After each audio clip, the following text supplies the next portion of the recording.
اب میں عرض کیے دیتا ہوں زکوٰۃ کس پر فرض ہے اور کن کن کو دیا جاتا ہے۔ تو زکوٰۃ سے متعلق ایک یاد رکھیں، 4 قسم کے مال میں زکوٰۃ فرض ہے۔ 4 قسم کے مال میں نمبر 1، سونا کسی صورت میں بھی ہو۔ سونا کسی صورت میں، چاہے آپ کے پاس سونے کی ڈلی ہے، چاہے جو ہے وہ زیور بنا ہوا ہے، چاہے استعمال کا ہے، چاہے استعمال کا نہیں، سونا کسی صورت میں بھی ہے۔ کتنا ہونا چاہیے وہ میں بات نہ بیان کر رہا ہوں، بہرحال سونے کو جو ہے زکوٰۃ کے مال میں شمار کرتے ہیں۔ 1 نمبر 2 چاندی، نمبر 3 نقد روپیہ۔ نقد روپیہ جو آپ کے پاس روپیہ ہے وہ بھی، اگر آپ نے ڈالر اپنے پاس رکھا ہے، ریال رکھا ہے وہ بھی، پرائز بانڈ آپ نے لے کر رکھا ہے، اگرچہ پرائز بانڈ لینا جائز نہیں ہے، اس میں جو نفع ملتا ہے، انعام ملتا ہے، وہ سود ہے، لیکن پرائز بانڈ آپ نے لے لیے ہے تو اس کی جو مارکیٹ ویلیو ہے اس کو بیچ کر پیسہ لے لیں، اس کو بھی شامل کرتے ہیں۔ ایسے ہی جو ہے بینک میں آپ کا پیسہ پڑا ہوا ہے، یہ بھی۔ تو یہ 3 چیزیں ہو گئی، سونا، چاندی، نقد روپیہ۔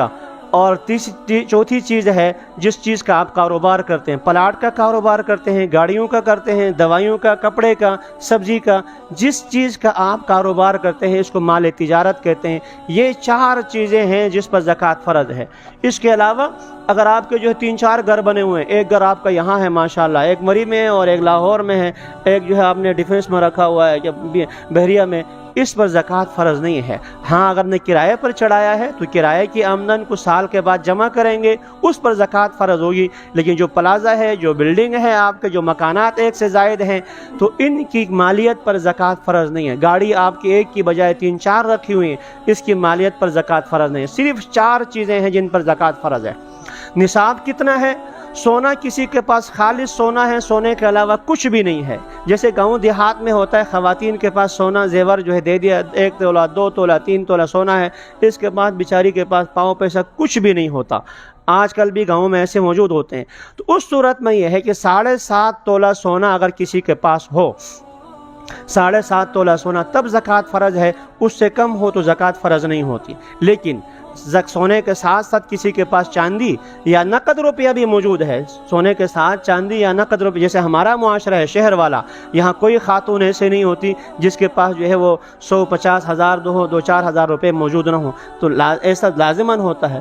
اس صورت میں پھر سونے کے اعتبار نہیں ہوتا، چاندی کی قیمت کے اعتبار ہوتا ہے۔ اگر اس خاتون کے پاس سونا اور نقد روپیہ دونوں ملا کر 52.5 تولہ چاندی کی قیمت کے بقدر بن جائے تو اس پر زکوٰۃ فرض ہوتی ہے۔ اور آپ کے علم میں ہو 1 تولہ سونا کی قیمت 2 لاکھ تک پہنچ گئی ہے، اور 52.5 تولہ چاندی کی قیمت 1,15,000 کے لگ بھگ بنتی ہے، بلکہ حکومت نے تو 1,03,000 لگائی ہے۔ لہذا کسی خاتون کے پاس 1 تولہ سونا موجود ہے اور اس کے ساتھ جو ہے 100 روپیہ 1000 روپے موجود ہو، تو اس خاتون پر بھی زکوٰۃ فرض ہوگی، اس خاتون پر بھی زکوٰۃ فرض ہوگی۔ بازار جو آپ کاروبار والے ساتھی ہیں تو اس میں یہ بات یاد رکھیں، اس میں ایک ہوتی قیمت خرید اور ایک ہے قیمت فروخت۔ قیمت فروخت کا اعتبار ہوتا ہے۔ زیورات کے اندر بھی آپ نے زیورات بنائے تھے 10 لاکھ کا، آج اگر آپ بیچنے کے لیے چلے جائیں گے تو وہ سنار جو اس میں سے کٹوتی کرتا ہے، اس میں نگینے لگے ہوتے ہیں، بناوٹ ہے، تو قیمت فروخت کا اعتبار ہوتا ہے، قیمت خرید کا نہیں ہوتا۔ یہ الگ بات ہے۔ آج سے 20 سال پہلے آپ نے سونا خریدا تھا، اس کی قیمت بہت تھوڑی تھی اور آج اتنی زیادہ ہو گئی ہے، تو قیمت فروخت کا اعتبار ہے۔ آج اپنا زیور آپ لے کے جاتے ہیں سنار کے پاس، وہ آپ سے کتنے کا خریدے گا، اس پر زکوٰۃ فرض ہوتی ہے۔ یہی حال جو ہے آپ نے خریدا ہے، یہ سامنے ہمارے مدینہ کے سینکری باٹا والے ہیں، فلاں والے ہیں، انہوں نے سامان خریدا ہے، قیمت خرید پر زکوٰۃ فرض نہیں ہے، یہ آگے جو بیچ رہے ہیں قیمت فروخت پر زکوٰۃ فرض ہے۔ اب مسئلہ ہے قیمت فروخت پر جو ہے دکاندار ایک ہی کپڑا، ایک سوٹ جو ہے وہ کسی کو 1000 کا دیتے ہیں، کوئی چھری کے نیچے آ جائے تو 2000 بھی لے لیتے ہیں، شروع میں بتاتے ہیں کہ 2000 5000 بتا دیا، آگے والا سمجھدار ہو تو وہ نیچے لے کر جو ہے 1000 تک پہنچا دیتا ہے۔ مجھ جیسا فقیر آدمی ہو تو پیسہ پکڑا دیتا ہے، یار میں نہیں جانتا ہوں، اپنے مناسب رکھ لو۔ وہ مناسب جو ہے وہ کم از کم 3-4% رکھ لیتے ہو، 3-4 گنا زیادہ رکھتے ہیں۔ تو اب اس میں کیا کریں گے؟ جو آپ کے پاس موجود ہے کپڑے کا کیا حساب لگائیں؟ اس سوٹ کا اصل خرید تو ہے 800 روپے، کسی کو جو 5000 میں بیچ رہا ہے، کسی کو 4000 میں، کسی کو 1000 میں۔ آسان سا طریقہ ہے، یہ پوری آپ کی دکان کوئی آدمی پوری کی پوری آپ سے خرید لے،